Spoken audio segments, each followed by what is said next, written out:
Today we're doing a special for Father's Day about a super dad, Rohan Bavdekar, who contracted COVID in 2020 and suffered many complications.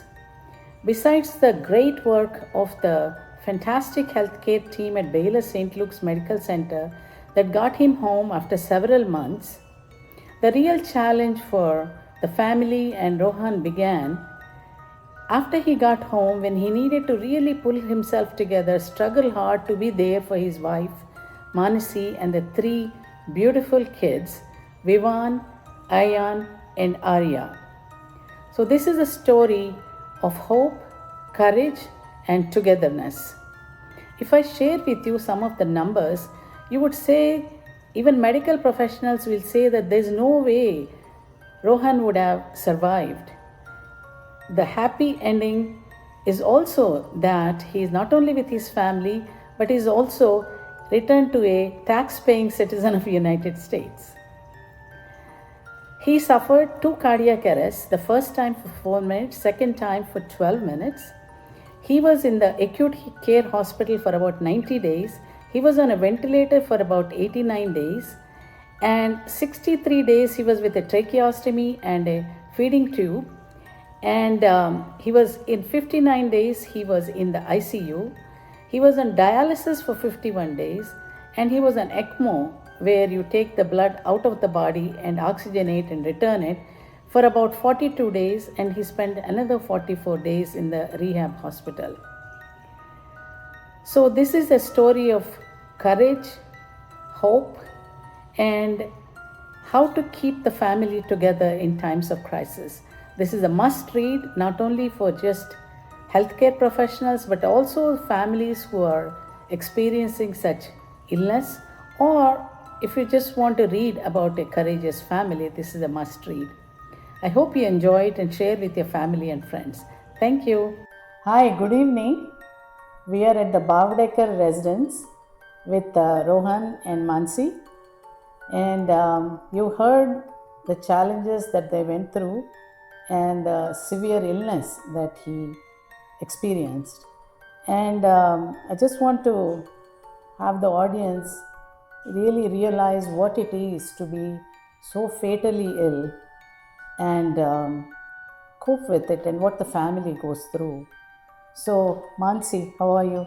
I'm doing okay, Dr. Guntupalli. Thank you. Yeah. Honestly, we have not met until he came home, maybe a year after almost, right? Yeah, that's so. But we used to talk. Yes. So I never met you, and I never met your husband. But we have a special connection. So just tell me, when Rohan had COVID, it was very beginning, right? Breaking tonight, COVID-19 cases are spreading across the United States. Health officials say very little is known about treating this new virus. COVID was just being recognized. We didn't know what the treatment is, exactly what is the standard of care. Nobody knew. Yeah. We were all busy just trying to take care of what was at hand. So tell me how this all started and. Okay. So first of all, thank you, because if it was not for you, I wouldn't have had Rohan here. No. Because you answered the phone call that day, and when everyone refused to accept him, it was you who made sure that he gets to the hospital, and then the rest is history. So thank you so much for that. We are grateful. We are forever grateful to you. It started actually in March 2020. It was, like you said, initially just the beginning of COVID, where no one knew what was happening. And then Rohan was working in Norfolk at that time. And then just before his office was closed, he used to come to Houston once a month. So just jokingly, I really told him that, it shouldn't be like you come here, you are going to fall sick. I'm going to have to take care of you. So please don't do that. Just get back, because things are getting bad. And my black tongue, unfortunately, that's exactly what happened. He traveled on Friday the 13th. Oh. That was March, Friday the 13th. And he traveled via New York. And that Did was he have the a for sick COVID. Passenger next to you or something? Or I don't know. There was no one next to me, but I could feel someone sneezing behind me. Yeah. And at that time, I texted her in my usual language, saying, I don't know what's the deal here. Someone sneezed loudly. So I just hope You won't get sick. I won't Yeah. fall sick. Because everybody was very paranoid at that time because Yeah, it was it was. just the beginning and nobody knew. And so what happened? You came home and you got sick? Or? yes, my transit flight was via New York. And at that time, New York was the hotbed of COVID cases. And as luck would have it, after a few days staying at home, I developed fever, I felt sick, started coughing incessantly, and tried different things, nothing worked. After that, I don't remember much. And I know you got sick, your kids got sick Yeah. also with COVID. So I know you got rapidly very deteriorated. And what happened? She had to call the ambulance, right? Tell me about Yes. that. So I called the ambulance. What happened Because was he was what, short of breath or what? he was coughing constantly. Like there was hardly any time in between. I was sleeping on the sofa outside and he was inside in our bedroom. And then I could hear him cough constantly, like it just wouldn't stop. And then towards the early morning of the hours, I asked him, I said, I think it is time that I call the ambulance because I do not want children to be scared when they take you. So might as well do it when they're asleep. Yeah. And then when I called the ambulance, he coughed up blood. Oh. And then that's where it actually scared him. Then he said, yes, it is time. So the kids did not know him going in the ambulance. They did not know him. And what were your challenges that he went in the ambulance? Now you have 3 kids. Yeah. All under what, 10? Yes. Yeah. And nobody can visit. Your brother lives close by in Austin, right? Yeah. But he can come and stay with you because nobody knew, no vaccine available, nothing. So what was it that was, and you were sick too, right? Yeah, by that time I kind of had an idea that it is not something, that easy, that he's going to have to be in the hospital for some time at least. But then it took me some time to know and understand what is actually going on.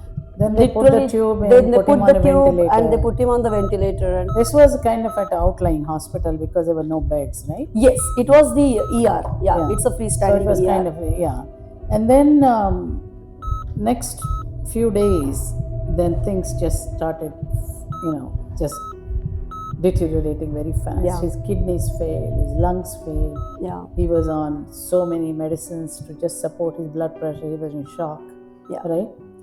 So he was like on 100% oxygen, full support, everything. This was almost a week, right?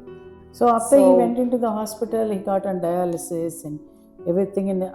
Did you understand the gravity of the situation at the time? I did. I don't know how I got the strength to even go through it because the doctors and nurses, whoever called me, they were amazing. They would really tell me exactly what it is. They would ask me how I'm doing. Do I have anyone at home next to me? Oh, that's nice. Yeah, it was Dr. Abdin actually, Yeah. and he was so kind. And he said, "Are you okay?" That because I want to tell you something, and I wish there was someone with you when I tell you. And I said, "No, go on ahead. Just let me know." And then he made a video call, and then that was the first time he showed me Rohan. And you saw him with all tubes? Yes, he was just with all the tubes. And then he said, I would really request you not to tell us to give the CPR. Oh, so Because he was it's asking going you to- not to resuscitate? Yes. So I did that really freak don't you think- out? It did, but I don't know what happened. I said, doesn't matter for how much ever longer you are going to give him the CPR because he is not going. And he said, are you sure? I said, yes, I'm sure. So yes, it did freak me out. I remember I fainted actually upstairs in the bathroom. I remember Vivan waking me up. They were just standing around me and they had no idea what happened. And then I came down, I had some Gatorade, and then I made that phone call to Mr. Krishna, and then he said, let me call Dr. Guntupalli, and that's how it started. Yeah. Yeah, actually, I had a talk with your doctor there, and then they said, he's so sick that I don't think he's going to make it. Yes. Then I remember talking to you, then we got a bed at St. Luke's, and then it was very difficult. Every Yes. hospital was full. That was the problem. They wouldn't really take. And when they see that somebody is on like 4 pressors, on a ventilator, 100% oxygen, dialysis, and they say, it's so risky. Even I remember telling you it's very risky to move him. Yes. He may not make it Yeah. during the transfer. Then you said, they're saying, no point in resuscitating, so let me take a chance. So that really took a very bold decision Yeah. with 3 small kids that, just getting him into the helicopter, Yeah. just the process, taking the monitors off, putting the monitors, that, just the process of moving, there can be, anything can happen because you are totally out of control. I remember you explaining the process to me also Yeah. so well, and you made it very clear, and you said, "Are you sure you want to do it? Because he may not make it, but I'll move him. I'll make sure we move him." But just keeping him there would have made Because no it- difference anyway. Yeah, that was, So we took a I think, chance. very, very bold of Mansi to take that decision, because that was a very risky decision that she was taking on your behalf, really. Yeah. Whether if you were there, whether you would have agreed or not, she did that. And then you went to St. Luke's.